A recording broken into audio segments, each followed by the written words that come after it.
اوریدونکو په ځانګړې توګه ځوانانو ورونو یو وار بیا یې تکراروم هیله کوم چې تاسو په خپل ژوندانه کې باید یو نیک دوست او نیک ملګری ولرئ هغسې دوست چې هغه الله پیژني او د الله رب العزت نه ایریږي تر څو چې تاسو هم د الله ویرې او د الله مینې ته وهڅوي تاسو ګورئ انبیا علیهم الصلاة والسلام هم هڅه کوله چې هغوی په خپل ژوندانه کې نیک دوستان ولري کله چې الله رب العزت محمد رسول الله صلی الله علیه وسلم پر پیغمبري باندې مبعوث که په لومړیو کې الله رب العزت د نبی علیه الصلاة والسلام لپاره د ابوبکر په نامه یو دوست هدایت که د الله رب العزت د کلام دا آیت څومره ښکلی دی الله فرمایي واصبر نفسك مع الذين يدعون ربهم بالغداة والعشي يريدون وجهه الله رب العزت نبی کریم صلی الله علیه وسلم ته فرمایي د خپل زړه د هغو خلکو په ملګرتیا ډاډه کړه چې د خپل روزونکي پالونکي واکوال د خوښي غوښتونکي دي سبا او ماښام هغه ته بلنه کوي د تضرع او د عاجزي لاسونه الله ته پورته کړي نو د داسو کسانو په ملګرتیا باندې د خپل زړه ډاډه کړه بیا هم ګورئ الله رب العزت حضرت موسی علیه الصلاة والسلام ته فرمایي ولا تعد عیناک عنهم تريد زینة الحیات الدنیا موسی علیه الصلاة والسلام ته الله فرمایي له هغو څخه هیڅکله سترګې مه اړوه آیا ته د دنیا ښکلا خوښوي نه د دنیا ښکلا مه خوښوه او هغه کسان چې د الله رب العزت د اوامرو او د الله رب العزت د احکامو پابند دي هغو نه مخ مه اړوه هغو سره دوستي وکړه نو تاسو ته وایم درنو ځوانانو آیا تاسو د الله رب العزت د کلام دا آیت ولید مطلب دا دی چې د خپلو نیکو دوستانو سره پاتې شه په هغوی پسې وګرځه او د هغوی پر دوستي صبر وکړه وګورئ چې الله رب العزت دغه خبرې چاته کوي انبیا علیهم الصلاة والسلام ته کوي حضرت موسی علیه السلام ته وایي ولا تعد عیناک عنهم تريد زینة الحیات الدنیا انبیا علیهم الصلاة والسلام په خپل ژوندانه کې نیک دوستان غواړي نو راځئ تاسو هم په خپل ژوندانه کې هغسې دوستان انتخاب کړئ چې د هغو په زړونو کې د الله ویره پرته ده هغوی د الله د اوامرو او د الله د احکامو پابند دي هغو فاسدو خلکو سره چې هغوی د الله نه نه ویریږي بې حیا دي د هغو سره دوستي پرېږدئ ځکه د هغو په ملګرتیا تاسو ته هم خلک په بده سترګه باندې ګوري څنګه چې هغه دی هماغسې به بیا هم ته خلک اوس که به منفورې او په کرکه به درته ګوري الله رب العزت حضرت موسی علیه الصلاة والسلام ته فرمایي اذهب الى فرعون انه طغى ته لاړ شه فرعون ته ځکه چې فرعون سرکش شوی دی تاسو ته وایم درنو ځوانانو آیا غواړئ چې د موسی علیه الصلاة والسلام غوندې د یو ستر رسالت خاوند اوسئ آیا په سر او ذهن کې د ستاسو د ځمکې د اصلاح او دا چې زموږ په ځمکو او هیوادونو کې د نهضتونه او پاڅونونه رامنځته شي یو رویا لرئ یا دغسې ژوند په غفلت کې تیروئ کله چې الله رب العزت حضرت موسی علیه الصلاة والسلام ته وایي چې اذهب الى فرعون انه طغى نو اوس موسی علیه الصلاة والسلام ځان لپاره دوست ملګری او معاون غواړي څه وایي وجعل لي وزیرا من اهلي هارون اخي اشدد به ازري واشركه في امري كي نسبحك كثيرا ونذكرك كثيرا زما پروردګاره نو زما لپاره زما له خپلې کورنۍ څخه یو مرستیال وټاکه هغه مرستیال هارون چې زما ورور دی د هغه په وسیله زما مټ پیاوړی کړه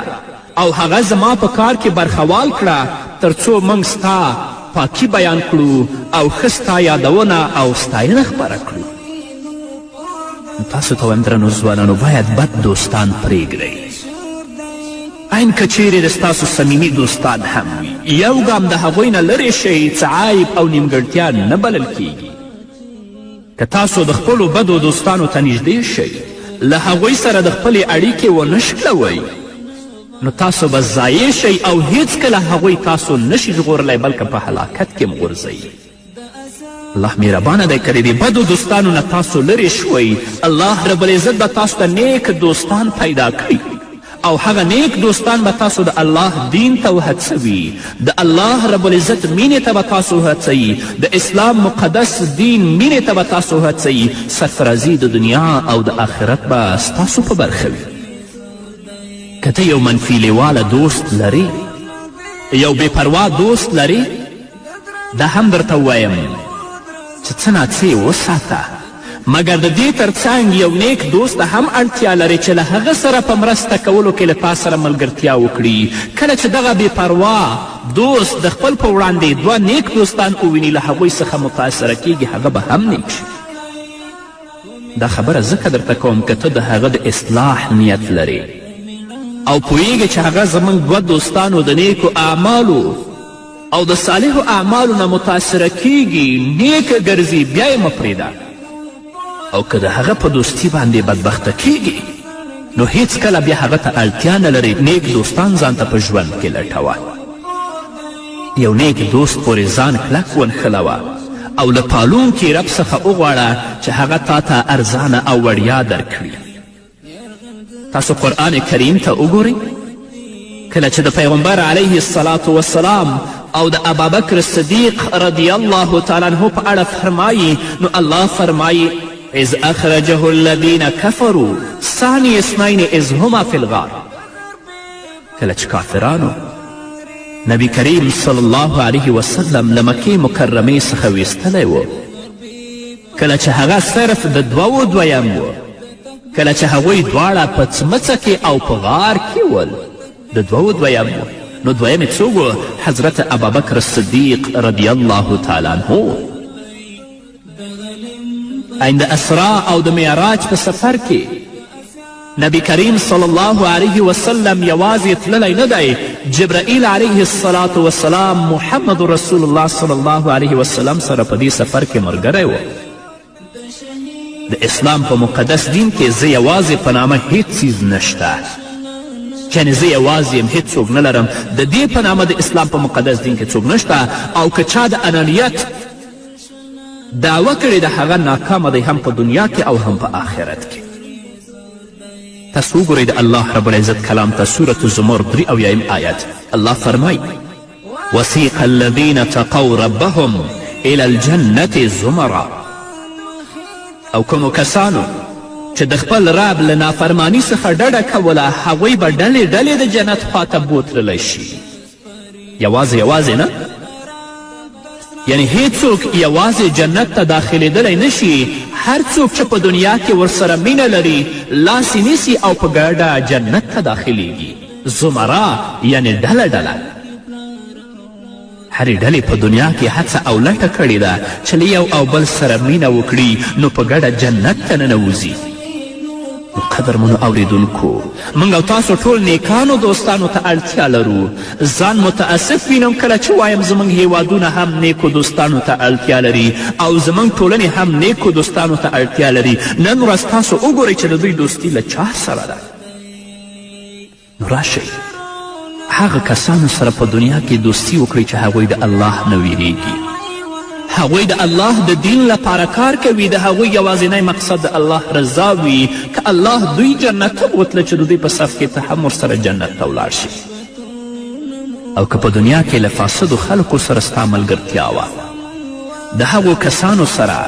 چې هغوی د الله نه نه ویریږي بلکې ټول ژوند په فساد و منکرات و فجایع کې تیروي، الله به د دوی په صف کې حشر کوي. محمد رسول الله صلی الله علیه وسلم فرمایي المرء مع من احبه.